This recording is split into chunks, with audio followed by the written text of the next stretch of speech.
this is a simple cookie decoration for a gingerbread man. All I'm doing is putting royal icing,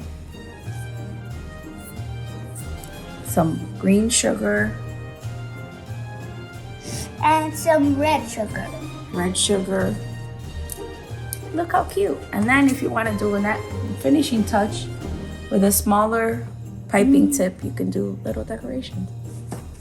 That's what we got.